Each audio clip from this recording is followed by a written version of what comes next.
Thank you Srinivas గారికి. ఈ మల్లన్న బీరప్ప గుడిలో నిర్వహించిన ఈ కార్యక్రమానికి ముందు పర్వతాలకు మనస్ఫూర్తిగా కృతజ్ఞతలు మరియు బహుజనుల తరపున వందనాలు తెలియజేస్తున్నాను.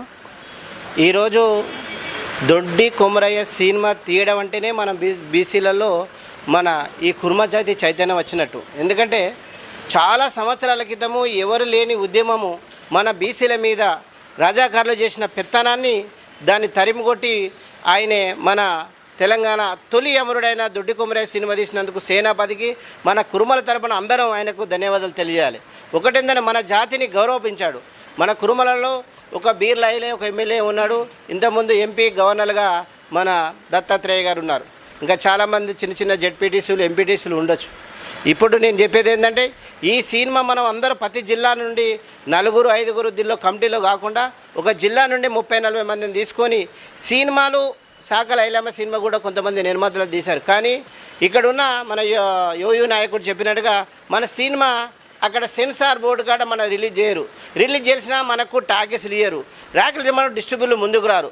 అందుకోసమనే మనం ప్రతి జిల్లా నుండి 30-40 మంది తీసుకొని ప్రతి ఒక్కరికి ఒక 10,000 రూపాయలు దానికి సినిమా నిర్మాణానికి మనం సాయం చేయడం వల్ల మనందరం దానిలో నిర్మాతలుగా ఉంటాం. మనందరికీ మన కర్తవ్యం ఉంటాం. సీనన్న చెప్పినట్టుగా ఇప్పుడు మన అమల సీనన్న చెప్పినట్టుగా ఇలాంటి నాయకులను కూడా తీసుకొని మనం ముందుకు పోయి పర్వతాలన్న నాయకత్వంలో ప్రతి ఒక్కరిని వాళ్ళ పాత్రధారులు చేస్తే మన సినిమా రిలీజు అవ్వడం కాకపోవడం అనే సమస్య ఉండదు. ఇంకోటి ఏంటంటే ప్రతి ఒక్క మన బీసీలలో ఎవరికైనా ఉత్సాహ పనులున్న సినిమా నిర్మాతలో నిర్మాణ భాగంగా ఇందులో ఎవరొచ్చినా కొత్త వారిని కూడా తీసుకోరన్న పర్వతాలు మన సేనాపతికి చెప్తున్నా. ఎందుకంటే మనకు సినిమా అనేది ముఖ్యం. సినిమా రిలీజ్ చేయడానికే ఇప్పుడు యువజన నాయకుడు మన యూనివర్సిటీ నాయకుడు చెప్పినట్టుగా మన బ్రహ్మాండంగా హిట్ బాహుబలి ఒక ఇదే కాకుండా మన సినిమా కూడా మన తెలంగాణ జిల్లాలలో ప్రతి మండలాల్లో ప్రతి గ్రామాల్లో దొడ్డి కొమరయ్య సినిమాను మనం చూపించినట్టయితే మనం నాయకులం అవుతాం. మనకు కూడా అవకాశం కల్పిస్తుంది. మన పిల్లలే కాకుండా వేరే వాళ్ళు ఎక్కడ వల్ల ఇలా పాత్రధారులుగా పనిచేయడానికి కూడా అవకాశం కల్పించండి. మన యాక్ట్గా పనిచేసే వాళ్ళు ఉండాలి.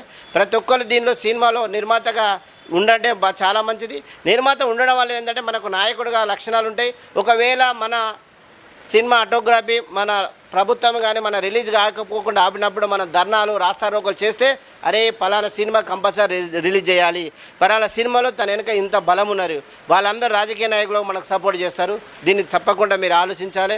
ఇంకోటి ఏంటంటే ప్రతి ఏరియాలో ఇప్పుడు సీనాన్న చెప్పినట్టుగా ఈ చైర్మన్ కో చైర్మన్ కాకుండా దయచేసి అక్కడ మన గుడిలో ఉన్న అక్కడ ఉన్న కుర్మ పెద్దలను కూడా ఫోటోలు యాడ్ చేయడం వల్ల ఏంటంటే అక్కడ ఉన్న వాళ్ళు ఉత్సాహం ఉంటారు. ఉత్సాహం ఉండి అరే ఇది నా గుడి, రెండవది నా సినిమా, నా కులం సినిమా, ఇది నా జాతి సినిమా అని గర్వంగా ఫీల్ అవుతారు. మనకి ఎంతో కొంత సాయం చేసే సేనాపతి. దయచేసి ఇందులో నువ్వేమో అనుకోవద్దు. రెండవది ఏంటంటే కంపల్సరీ ఇప్పుడున్న ఈ 33 జిల్లాల నుండి 33 మంది, ప్రతి జిల్లాకు 30 మంది తీసుకుంటావా ఇంకెక్కడైనా తీసుకో. సినిమా తీసినాక రిలీజ్ కాకపోవడం అనే సమస్య ఉండదు. ఎందుకంటే మన జన బలగా ఉంటాం. ఎవరో డిస్ట్రిబ్యూటర్ పోతే ఆంధ్ర పెత్తందారు తెలంగాణలో కూడా తెలంగాణ వచ్చినా కూడా తెలంగాణ డిస్ట్రిబ్యూటర్ తెలంగాణ నిర్మాతలు కూడా ఆంధ్ర పెత్తందారులే వాళ్ళ పెత్తనమే నడుస్తుంది. దయచేసి మన ప్రభుత్వాలు కేసీఆర్ వచ్చినప్పుడు అంతే, ఇప్పుడున్న రేవంత్ రెడ్డి వచ్చినప్పుడు కూడా అంతే. దయచేసి వినండి. అందుకోసమని మన తెలంగాణ నుండి మనం నిర్మాత అవుతున్నాం. నల్ల దర్శకుడు మనమే, డిస్ట్రిబ్యూటర్ మనమే, దానిలో హీరోలు మనమే. కాబట్టి మన నాయకులు మనం తెరకెక్కిస్తున్నాం కాబట్టి దాన్ని బ్రహ్మాండంగా సక్సెస్ చేసే బాధ్యత కూడా మనదే ఉంటుంది. మనకు రిలీజ్ కాకపోయినా, మనకు సినిమాలు ట్యాక్స్ ఇవ్వకపోయినా, మన డిస్ట్రిబ్యూషన్ రాకపోయినా మనం అందరం కలిసి. ఎందుకంటే ఏ ఒక్కరో సినిమా 2 కోట్లు 3 కోట్లు 5 కోట్లు పెడితే అతని కుటుంబం చాలా సినిమా రిలీజ్ కాకపోతే చాలామంది చనిపోయే అవకాశం ఉంది. ఇందులో మనం పెట్టే 10,000 మన పెద్ద గొప్ప కాదు.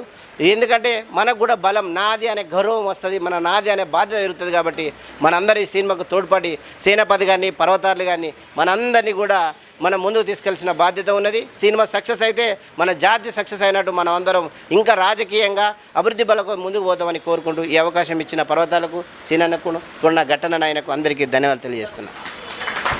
థ్యాంక్ యూ అన్నగారు. ఇప్పుడు మన యువ నాయకుడు